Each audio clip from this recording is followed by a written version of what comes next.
오늘 마가복음 6장 30절에서 34절 그리고 53절에서 56절 말씀을 가지고 참 목자이신 예수님이 내 안에 계시다 라는 그런 제목으로 은혜를 나누게 했습니다.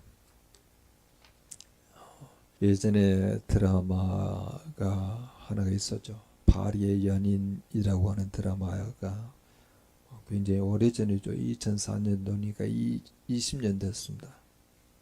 굉장히 많은 사람들이 그 드라마에 푹 빠져서 그렇게 살았던 적이 있었죠.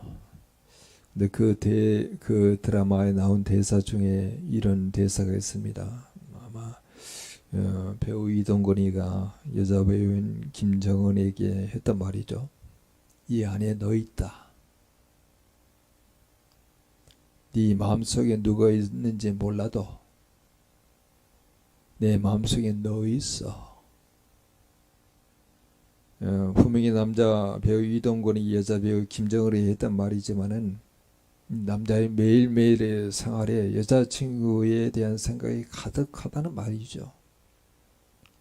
하나님은 십계명의 첫 계명을 이렇게 말합니다. 나 외에 다른 신을 두지 말라.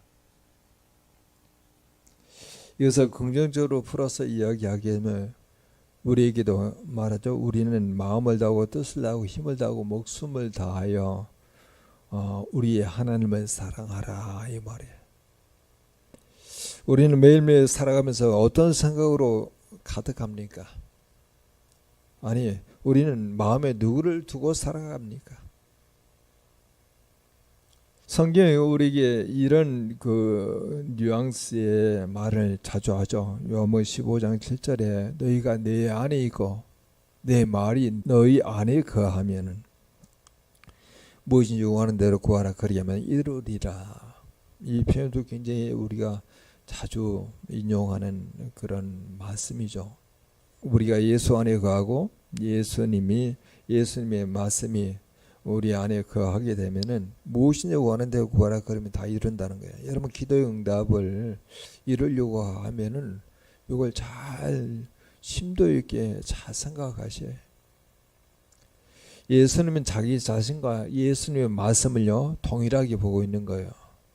우리가 주 안에 거하고 주의 말씀이 우리 안에 거하게 되면은 그 말씀과 예수 그리스도를 동일하게 보는 겁니다. 그렇죠. 말씀은 하나님이시잖아요. 말씀을 가지고 기도하면은 기도 응답이 이루어진다는 말이에요. 에레미야의 말씀을 보게 되면 말씀하시잖아요. 너에게 하나님을 경외하는 마음을 주겠다.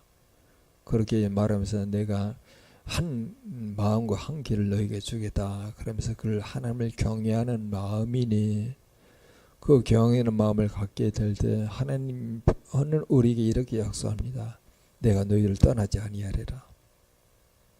우리는 하나님의 경외하는 마음이 있게 되면 내가 하나님을 떠나지 아니하리라. 이렇게 우리 약속이 이루어지는 거죠. 하나님이 떠나지 아니한다는 거예요. 하나님이 우리 안에 거한다는 거예요. 근데 경외라고 하는 그 단어가 무슨 뜻이냐면은 하나님이 느껴지는 거예요. 지금은 삶의 현실과 상황 거기에 우리에게 느껴지는 게 아니고 그보다 먼저 하나님이 우리 가운데 임재하고 있다고 하는 것이 느껴지는 것을 경외라고 이야기하는 거죠. 그래서 우리는 매일 이 아침을 시작하면서 하나님의 경외함을 하나님을 느껴지는 그 시간을 꼭 여러분 놓치면 안 돼요. 일이 바쁘다고 해서 하나님께 나가는 그 시간을 그걸 건너뛰거나 아니면 일의 우선순위에서 하나님을 만나는 그 시간을 놓쳐버리게 되면은 하나님이 안 느껴지는 상황 속에서 일을 해요. 더 정당하게 표현하자. 하나님이 없는 상태에서 일을 해요. 하나님의 뜻이 임하지 않았는데도 내 뜻대로 내 열심으로 내 의지대로 열심히 일을 해요. 그러면 성경은 그걸 뭐라고 이야기하면 그건 죽음이다. 멸망으로 간다. 이렇게 말하잖아요. 매일매일 우리에게 하나님께서 삶의 기회를 허락해서 하나님을 만날 수 있도록 그렇게 이야기하는데 우리가 자꾸 그런 장치를 염두에 두지 않고 그냥 하루를 시작하고 하루를 마감해요. 그래서 우리는 오늘 참 목자신 예수님이 내 안에 계시다를 이렇게 제목을 바꿔도 좋습니다. 참 목자신 예수님의 말씀이 내 안에 계시다. 예수님의 말씀이 내 안에 계시다. 그러면 참 목자신 예수님이 내 안에 계시고 예수님의 말씀이 내 안에 계시면 어떤 현상으로 발전할 수 있을까요? 제자들이 여러분 전도사역을 마치고 다 돌아옵니다. 보고를 하죠. 자기들의 행함과 그리고 가르치던 것을 낱낱이 예수님께 고하게 되니까 예수님은 제자들에게 따라와 한적한 곳에 가서 잠깐 쉬어라 그렇게 말을 하는 거예요. 쉼. 오늘 지금 휴식이라고 말할 수도 있고 쉼이라 될 수 있고 휴가라고 그렇게 말할 수도 있겠죠. 그런데 오늘 본문에 한적한 곳이라고 말하는 그 단어는 헬라어로 에레모스라고 하는 단어인데 이게 베트바르라고 하는 히브리의 광야라고 하는 그 말씀과 똑같단 말이에요. 한적한 곳을 뭐라고 하면 광야에서 좀 쉬어라. 외롭고 적막한 광야를 의미하고 있는 그런 뜻이죠. 이게 마가는 성경에 자주 등장하는 이 광야에서의 휴식을 계속 이야기 많이 합니다. 이스라엘 출애굽 당시 하나님께서 그들에게 휴식을 제공했던 것이 바로 광야예요. 그 광야의 미 드바르라는 단어는 뭐에서 나왔냐? 다바르에서 나왔습니다. 다바르는요 하나님께서 말씀하시되라는 뜻이에요. 그러면 하나님께서 광야에서 말씀하신다는 거예요. 고립되고 외롭고 아무 내용으로도 회번을 받지 않은 하나님과 자기 자신이 독대하는 그 시간이 광야예요. 거기서 여러분 휴식을 취하라고 지금 제자들에게 이야기하는 거예요. 밥 먹을 겨를이 없이 그렇게 너무나 수고하였고 또 보호까지 하는 그런 과정 가운데 예수님께서 그렇게 너무 많은 일 때문에 지쳐있는 그들에게 한적한 곳에 가서 잠깐 쉬라 그렇게 요청하는 그런 내용들을 통해서 광야에서 어떤 일이 벌어지는지 한번 생각해 보자는 거예요. 예레미야 31장 2절에도 이런 말씀이 있습니다. 여호와께서 이같이 말씀하시니라. 칼에서 벗어난 백성이 광야에서 은혜를 입었나니 곧 내가 이스라엘로 안식을 얻게 하려 갈 때이라. 광야에서 은혜를 입었는데 곧 여호와께서 이스라엘로 안식을 얻게 하러 갈 때이라 그렇게 말해요. 하나님의 임재의 상징인 구름기둥과 불기둥으로 우리 주님은 예수님 자신을 말씀이 육체가 되어서 우리 가운데 거하셔서 하나님의 임재를 경험시키게 하잖아요. 만나 되시는 예수님께서 우리에게 주신 신령한 떡이라고 그렇게 말합니다. 생명의 양식이라고 그렇게 말씀하시죠. 그래서 요한복음 6장 35절에 보면은 예수께서 이르시되 나는 생명의 떡이니 내게 오는 자는 결코 줄이지 아니할 터이요 나를 믿는 자는 영원히 목마르지 아니하리라 그렇게 이야기해요. 먹는 거잖아요. 근데 그걸 바로 뒤에는 뭘로 바꾸냐면 믿는 자로 바꿔요. 믿음.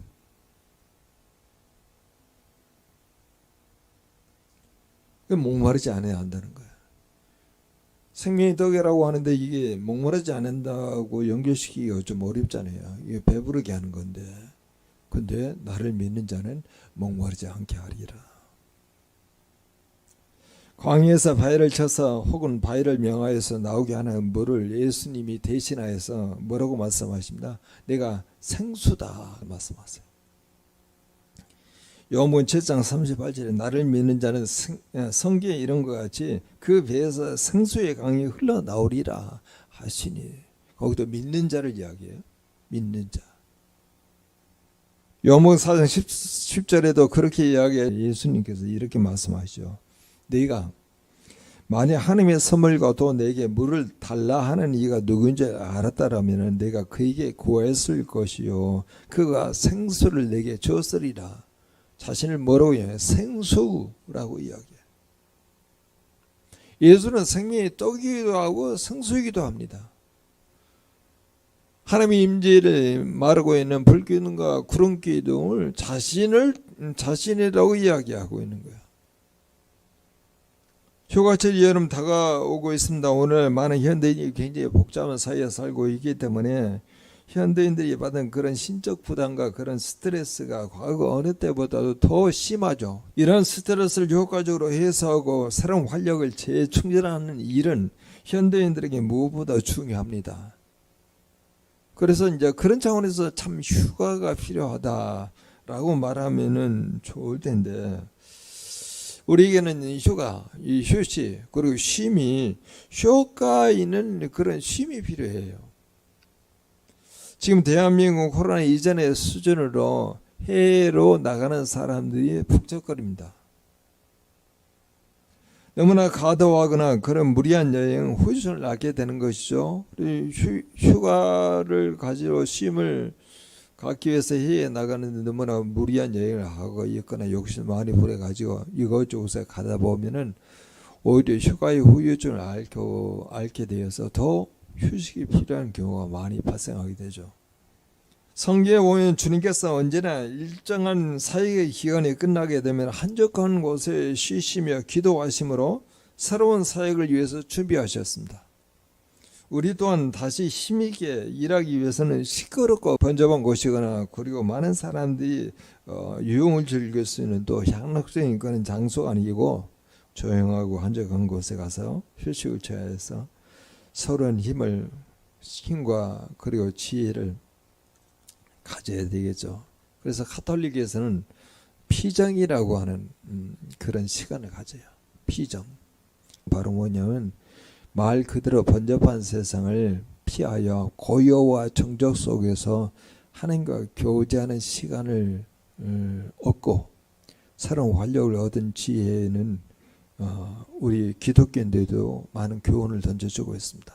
다른 사람이 열심히 찾아간 그 장소에 가서 휴식을 취하려고 하는 게 아니고 정말 번잡한 곳에서 벗어나서 한적한 곳에 가서 주님과 깊은 만남 교제, 그래서 성경을 읽거나 아니면 기도를 하는 그런 시간을 가지면은 굉장한 하나님의 지혜와 능력이 임하여서 활력 있게 살아갈 수 있다는 것이죠.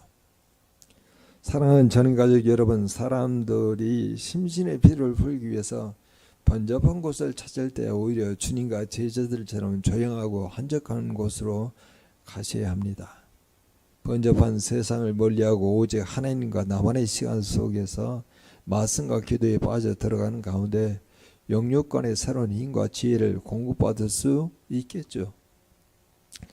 그래서 그런 상황을 시편 23편 2절은 이렇게 표현하죠. 그가 여호와가 나를 푸른 불밭에 누이시며 쉴 만한 물가로 인도하시는도다.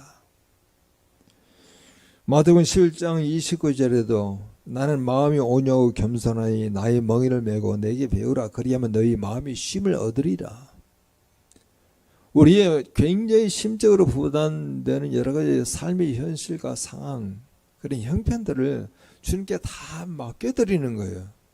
내가 끌어안고 살아보니 해결이 안 되는 거예요. 그러나 지금 이 순간에 내가 하나님을 경외한 그런 마음으로 마음을 집중하게 되어서 나의 마음을 분산시키는 삶의 현상과 현실과 그런 상황들을 주님 앞에 다 내려놓고 내가 주님을 경외하는 마음이 먼저 들어오기를 원하는 그런 마음을 가지고 피정으로 그렇게 들어가게 되면 주님께서 말씀을 통해서 기도를 통해서 나에게 입체적으로 하나님의 힘과 지혜를 주셔서 다음 단계를 살아갈 수 있는 그런 기회를 만들어 주신다는 거예요. 그게 휴가예요. 그래서 우리 주님께서 수고하고 무거운 짐진 자들아 다 내게로 오라. 내가 너희를 쉬게 하리라. 그렇게 말씀하시잖아요. 이같이 어느 누구에도 방해받지 않은 그런 조용한 곳에 가서 주님과의 귀한 그런 대화를 갖고 말씀을 붙잡고 그렇게 살아갈 수 있다고 그러면은 예레미야에도 크게 나오지 않습니까? 사건을 돌이켜가지고 요아김 시대로 가게 되어서 요아김 시대에 누구를 예레미야로 찾아가게 하냐면 레갑 자손들에게 찾아가라. 레갑 자손의 유명한 사람은 누구냐면은 요나답이라고 하는 사람이에요. 근데 레갑 사람은요 원래 유대인이 아니에요. 겐족속. 근데 하나님께서 예레미야에게 이 겐족속에 레갑 자손들에게 찾아가서 그들에게 어느 곳에 가서 포도주를 먹게 하라 이렇게 말해요. 근데 유대인도 아닌데도 불구하고 자기 요나답 이후부터 계속 내려주신, 이들은 원래 유목민인데 내려주신 그런 풍습을 그들이 계속 지킨다. 그 풍습 중에 한 5가지를 이야기해요. 그게 바로 포도주를 먹지 말라, 포도원에 들어가지 말라, 그리고 씨를 뿌리지 말라, 집을 짓지 말라, 그리고 장막에 거주하라. 이 말은요 농사 짓지 말라는 말이에요. 유목민이잖아요. 근데 바벨론의 침공이 인해서 예루살렘에 들어왔어요. 자, 예루살렘에서는 어떻게 살기, 유목민으로 살기 힘들잖아요. 근데 하나님께서 지금 예레미야에게 너 한번 이 내갑작속 요나답의 후손을 한번 테스트 해봐라, 포도주를 먹게 해라 그랬더니 이들이요 우리는 조상 때부터 포도주를 먹어서는 안 된다고 들었기 때문에 먹지 않겠습니다 그렇게 이야기하는 거예요.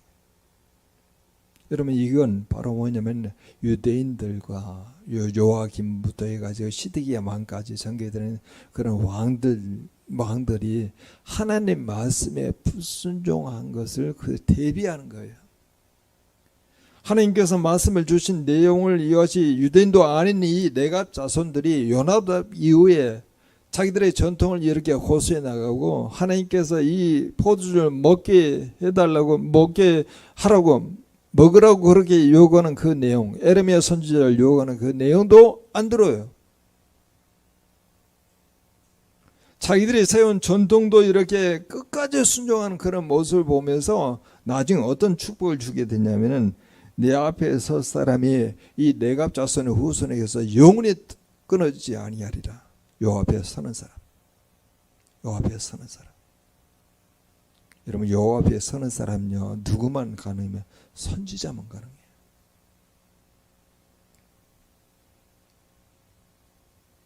우리도 시사하는 바가 있잖아요. 과연 우리가 하나님 말씀이 거하게 된다면은 그 하나님 말씀대로 살아가는 그런 삶을 살아가게 되면 주님께서 우리에게도 약속이에요. 너희 자손들이 요 앞에 설 자가 끊어지지 아니한다.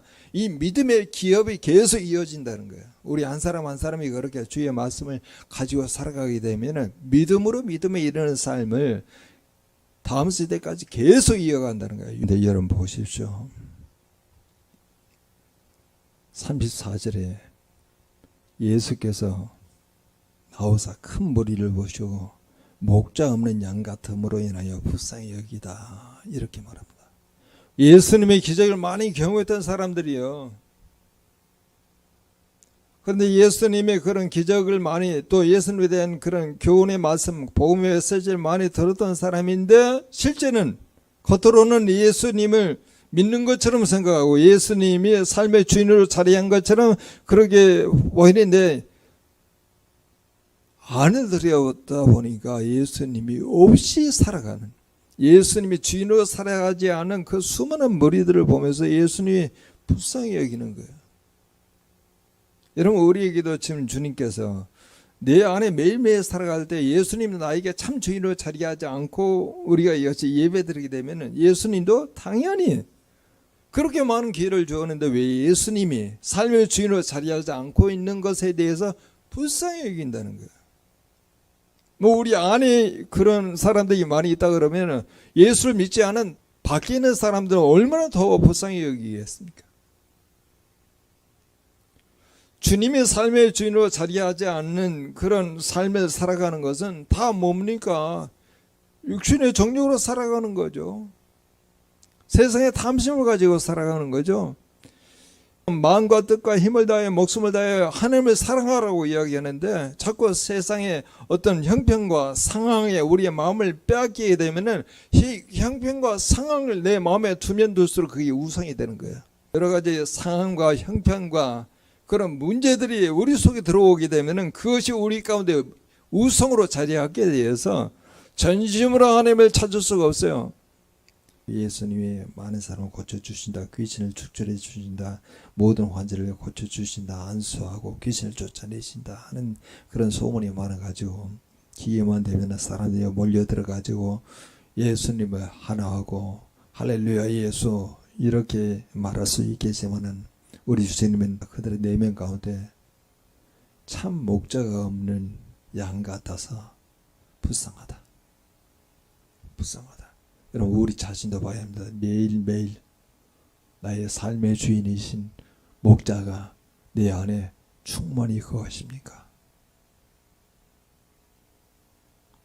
충만히 거하지 않고 겉으로만 살아가는 그 모습을 우리 주님은요 불쌍하다라고 생각해요. 불쌍하다. 그래서 언제든지 예수님 무리들을 예면할 수가 없어요. 그래서 예수님 하수만 있다 그러면 도움을 주셔요.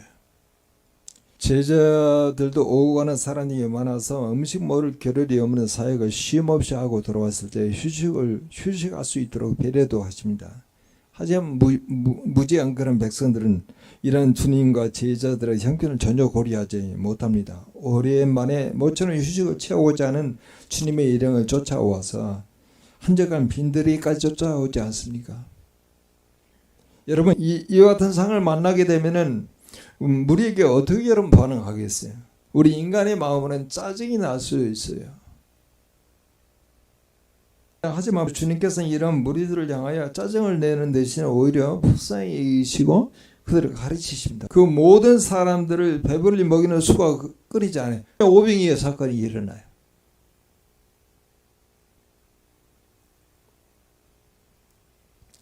왜냐하면 그 오병이어 사건도 그들이 목자 없는 양같이 그렇게 배하고 있기 때문에 오병이어 사건을 일으키는 거예요.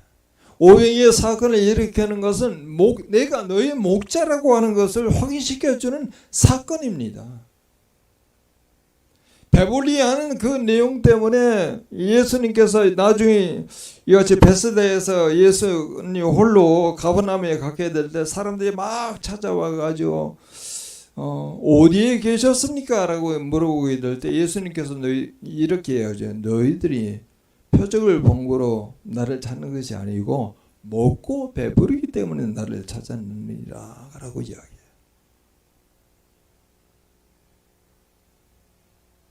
그러면서 주님께서 이렇게 말하죠. 썩을 양식을 위하여 일하지 말고 영생하도록 있는 양식을 위하여 하라. 먹고 배부르는 그 내용이 썩을 양식이라고 말해요. 여러분 예수님이 우리의 삶의 주인으로 자리하기 위해서 하나님께서 잠시 그들의 배고픔의 문제를 해결해 주셨죠. 근데 그런 과정을 통해서 예수님이 나의 참 목자이심을 확인하고 그리고 예수님을 맞아들이고 그 위에 모든 삶의 여정도 예수로 말미암아 살아갈 수 있도록 전환점이 되기 위해서 오병이어 사건을 일으킨 거예요. 근데 또 사람들이 그렇게 예수님을 찾으러 오게 될 때 그렇게 이야기하는 거죠. 어떻게 하여야 하나님의 일을 하오리까? 그렇게 또 물어봐요. 근데 우리 주님께서 뭐라고 이야기합니까? 하나님께서 보내신 자를 믿는 것이 하나님의 일이다 라고 이야기해요.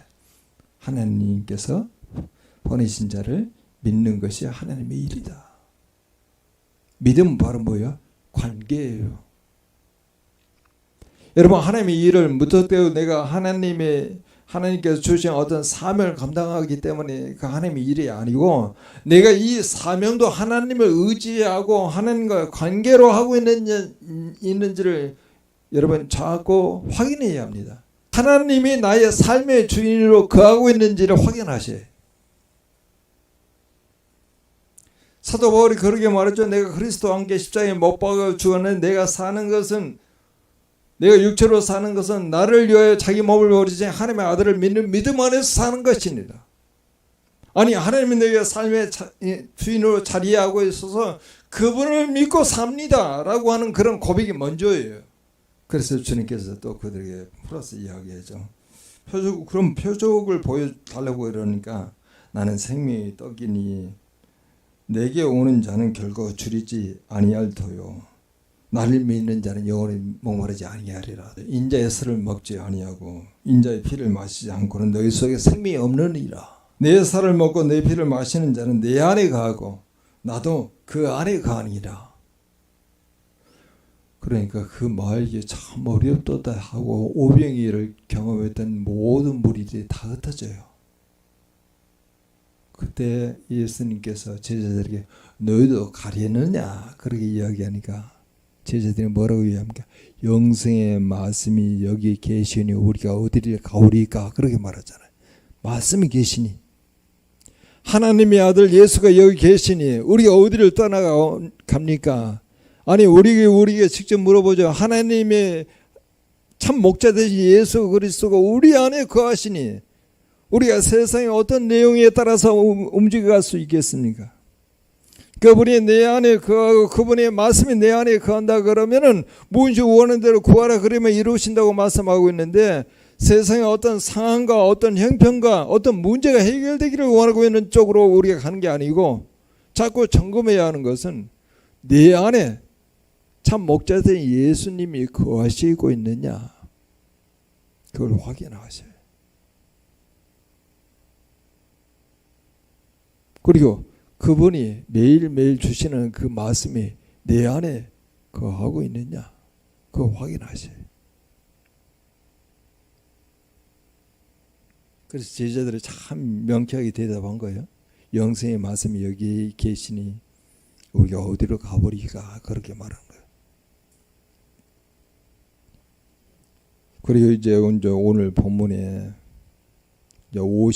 53절로 건너뛰는데 여러분 52절까지 어떤 내용이 소개되면 오병이어 사건이 일어나죠. 예수님께서 제자들을 배로 태워가지고 벳세다 쪽으로 배를 타고 막 가도록 그렇게 하게 되는데 제자들이 큰 풍랑을 맞이해요. 근데 우리 주님께서 그 풍랑 위로 걸어오시면서 파도를 잔잔케 하죠. 그때 제자들이 영적으로 되게 둔해져요. 그래서 그 예수님이 뭐라고 이야기하면 유령이다 라고 이야기해요. 유령이다. 여러분 우리는 매일매일 살아가면서 끊임없이 우리 주님이 내 안에 거하고 주의 말씀이 내 안에 거하면서 살아가는 존재로 영적으로 지금 살아가고 있는 거예요.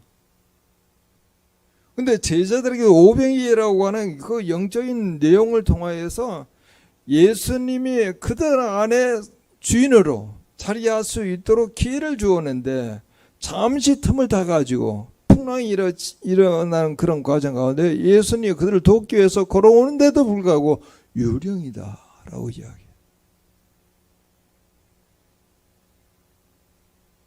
그렇게 말한 내용을 우리 주님은 52절에서 이렇게 말한다. 이는 그들이 그 떡 떼시던 일을 깨닫지 못하고 도리어 그 마음에 둔하여졌습니다. 이렇게 말한 거예요. 마음이 둔해진 거예요. 영이 둔탁해진 거예요, 여러분.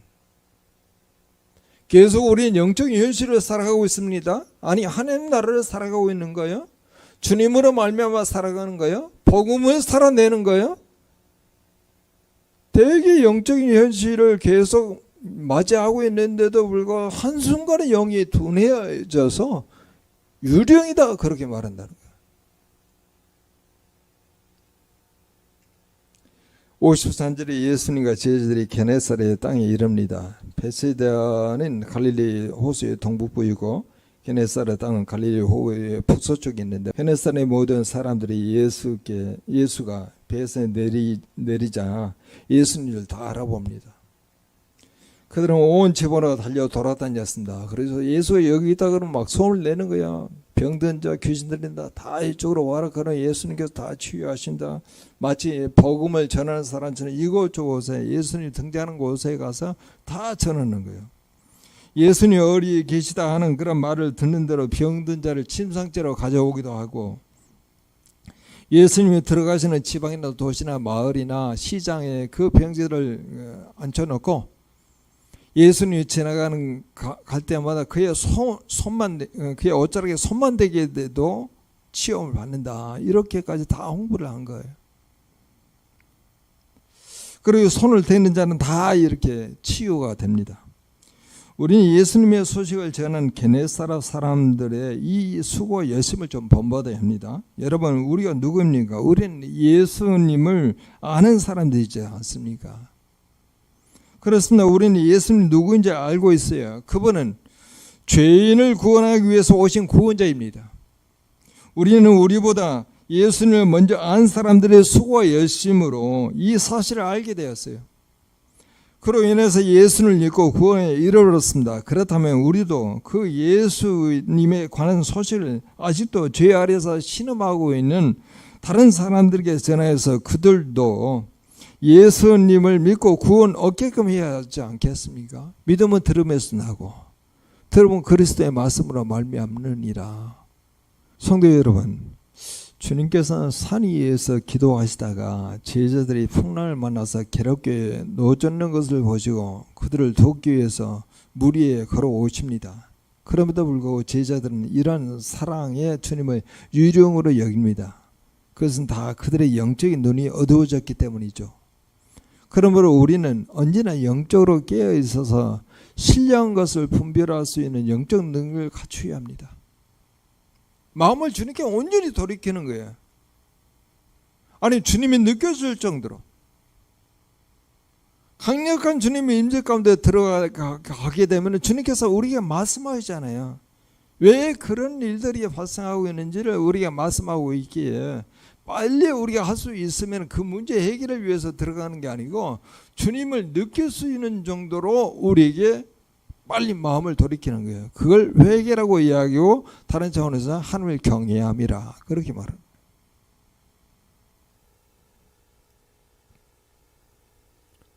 참 목자이신 예수님이 우리의 삶의 중심에 온전히 거하시게 되거나 계시게 되면은 나도 주와 함께 하게 돼요.